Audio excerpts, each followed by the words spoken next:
Tidak, kami sudah mempunyai uranium yang sangat diperkaya. Kami akan merampasnya, tetapi kami tidak memerlukannya. Kami tidak mau. Mungkin kami akan memusnahkannya selepas mendapatkannya. Tetapi kami tidak akan membiarkan mereka memilikinya. Pada 21 Mei 2026, Trump duduk di pejabat Oval dan berkata seperti berikut. Kita tidak akan membiarkan Iran memiliki uranium itu. Kita akan ambil dan mungkin kita akan musnahkan semuanya selepas itu. Ia mungkin hanya satu ayat, tetapi ia membawa implikasi yang sangat besar. Semakin jelas bahawa menutup Selat Hormuz adalah kesilapan terbesar dalam sejarah Iran. Dalam masa kurang daripada 3 bulan, negara yang mengancam seluruh dunia akhirnya duduk di meja rundingan. Sekarang, mereka sedang berbincang untuk menyerahkan aset paling berharga yang mereka miliki, program nuklear yang mengambil masa 40 tahun untuk membina reaktor, sentrifug, uranium diperkaya, cukup untuk menghasilkan sehingga 10 bom. Trump tidak meminta, dia menuntut dan tempohnya hampir tamat. Apa yang sedang berlaku pada saat ini dan apa yang sedang dipertaruhkan sekarang adalah salah satu kisah paling mendebarkan kebelakangan ini. Kenapa? Apa yang Trump tuntut bukanlah perkara kecil. Dia meminta Iran menyerahkan inti program nuklearnya. Apa yang rejim tu bina selama beberapa dekad, disembunyikan daripada dunia, mencabar sekatan, mencabar pemeriksaan, mencabar Amerika Syarikat. Dan tahu apa yang Iran katakan? Satu penolakan yang tegas. Dan untuk memahami mengapa penolakan ini sangat serius, Anda perlu faham apa yang sebenarnya sedang dirundingkan. Kerana butiran rundingan ini jauh lebih konkret daripada apa yang kebanyakan orang bayangkan. Amerika Syarikat mahu Iran menghantar semua uranium keluar dari negara itu sebaik-baiknya ke Amerika Syarikat sendiri. Iran telah menolak. Cadangan yang ada di atas meja sekarang ialah jalan tengah. Sebahagian daripada uranium akan dihantar ke negara ketiga, manakala sebahagian lagi dicairkan di dalam Iran sendiri di bawah pengawasan antarabangsa. Inilah kebuntuan yang menyebabkan perbincangan antara naib Presiden Amerika Syarikat dengan Iran di Pakistan bulan lepas gagal. Tetapi ada lagi. Amerika Syarikat menuntut agar Iran menghentikan sepenuhnya pengayaan uranium selama 20 tahun. Iran mencadangkan 5 tahun sebagai balasan. Para perantara masih cuba untuk merapatkan perbezaan ini. Dan ada tawaran wang juga. Amerika Syarikat pernah membincangkan perjanjian bernilai $20 bilion sebagai pertukaran untuk uranium itu. Tawaran Amerika untuk pembelian bantuan kemanusiaan adalah 6 bilion. Iran meminta 27 bilion. Maksudnya, ini bukan satu rundingan yang mudah. Ia adalah tarik tali dengan angka yang besar, tempoh masa yang mustahil. Dan uranium yang tiada siapa tahu ke mana sebenarnya ia akan pergi. Agensi Tenaga Atom Antarabangsa yang merupakan badan pertubuhan bangsa-bangsa bersatu yang bertanggungjawab memantau program nuklear di seluruh dunia menganggarkan bahawa Iran kini memiliki hampir 441 kilogram uranium yang sangat diperkaya. Dan awak tahu di mana uranium itu berada? Segala petunjuk menunjukkan bahawa ia disimpan di terowong bawah tanah di Isfahan di tengah-tengah Iran. Kamera satelit telah merakam trak-trak yang membawa 18 kontena memasuki terowong-terowong itu sebelum perang bermula. Sejak itu, tiada siapa yang berjaya mengesahkan apa yang ada di dalamnya. 441 kilogram mungkin kedengaran abstrak, tetapi ia adalah bahan yang cukup untuk memusnahkan sehingga 10 bandar dan negara itu dianggarkan mampu menghasilkan bahan untuk 1 bom setiap bulan. Ia seolah-olah menjadi insurans hayat bagi rejim itu.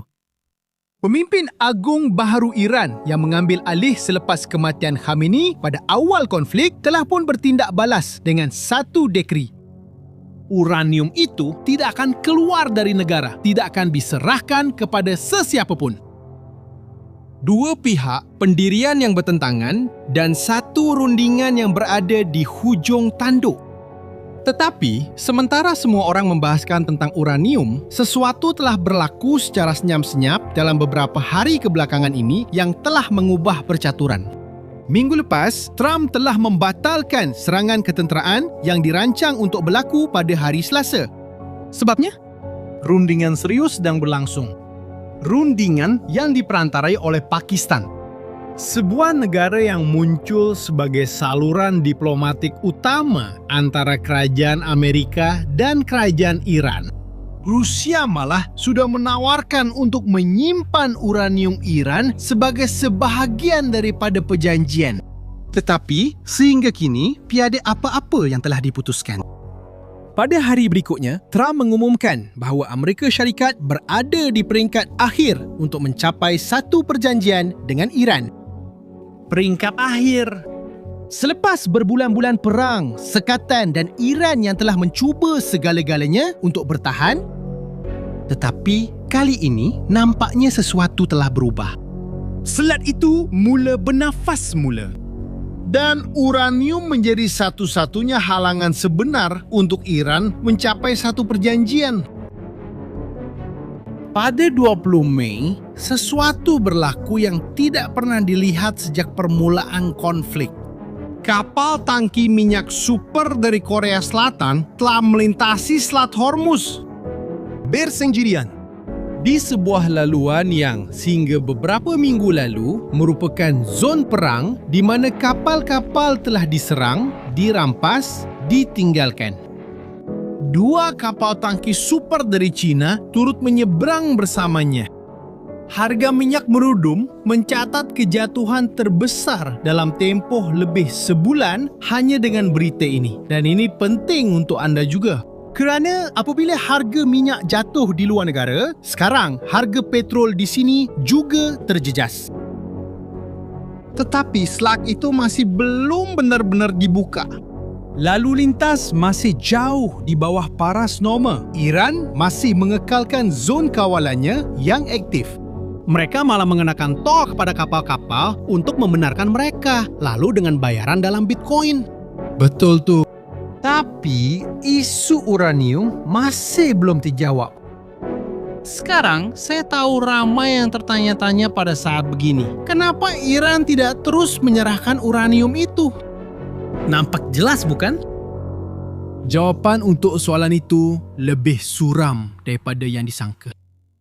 Fikirkan begini, jika anda adalah Iran, adakah anda akan menyerahkan? Iran sangat tahu apa yang akan berlaku jika mereka menyerahkan uranium itu.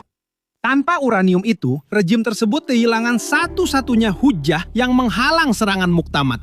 Dengan uranium itu, mana-mana negara akan berfikir dua kali sebelum bertindak terlalu jauh. Dan rejim itu mempunyai alasan yang sangat jelas untuk mengekalkan pendirian tersebut. Fikirkan tentang Korea Utara. Kim Jong-un telah membina bomnya. Dan sehingga hari ini, tiada siapa yang berani menyentuhnya. Iran telah belajar daripada perkara itu. Kerana tanpa uranium, rejim itu kehilangan satu-satunya perisai yang masih mereka ada. Dan mereka tahu bahawa tanpa uranium itu, mereka mungkin menjadi yang seterusnya tumbang. Menyerahkan uranium bagi Iran hampir sama seperti menempah kejatuhan sendiri. Trump tahu tentang hal ini dan dia tidak berundur. Dan pada ketika ini, sukar untuk tidak bersetuju dengan matlamat beliau. Iran dengan uranium yang cukup untuk 10 bom nuklear hanya selangkah lagi daripada tahap grade senjata bukanlah masalah yang boleh diabaikan begitu sahaja. Ia adalah satu garisan merah yang sebenar. Dan di sinilah kita sampai ke titik utama. Itulah soalan yang saya tahu sedang anda tanyakan pada diri sendiri sekarang. Apa agaknya yang akan berlaku? Baiklah, ada dua jalan di hadapan. Dalam senario pertama, Iran menemui jalan penyelesaian melalui rundingan, menyerahkan sebahagian uranium, menerima pengawasan antarabangsa, mendapatkan jaminan keselamatan sebagai balasan. Selat itu dibuka sepenuhnya, minyak kembali mengalir. Dan dunia bernafas sedikit lega. Pasaran meningkat. Dan Iran tanpa uranium kehilangan satu-satunya modal tawar-menawar yang masih dimilikinya. Dalam senario kedua, Run Binyan tersekat. Tarikh akhir berlalu. Dan Trump memutuskan bahawa dia tidak boleh berundur lagi. Serangan bermula semula. Dan kali ini tiada tarikh akhir untuk berhenti. Apa yang akan berlaku masih belum kita ketahui dengan pasti. Maklamatnya jelas, tetapi jalannya tidak pasti. Dan jawapan dari Iran dalam beberapa hari akan datang akan menentukan apa yang akan berlaku seterusnya. Pada pendapat anda, adakah Iran akan mengalah? Atau adakah mereka akan mengambil risiko melakukan serangan baru? Tinggalkan di ruangan komen. Saya ingin tahu apa yang anda fikirkan. Dan jika kandungan ini membantu anda memahami apa yang sedang berlaku, kongsikan dengan seseorang yang juga perlu tahu tentang perkara ini. Jumpa lagi lain kali.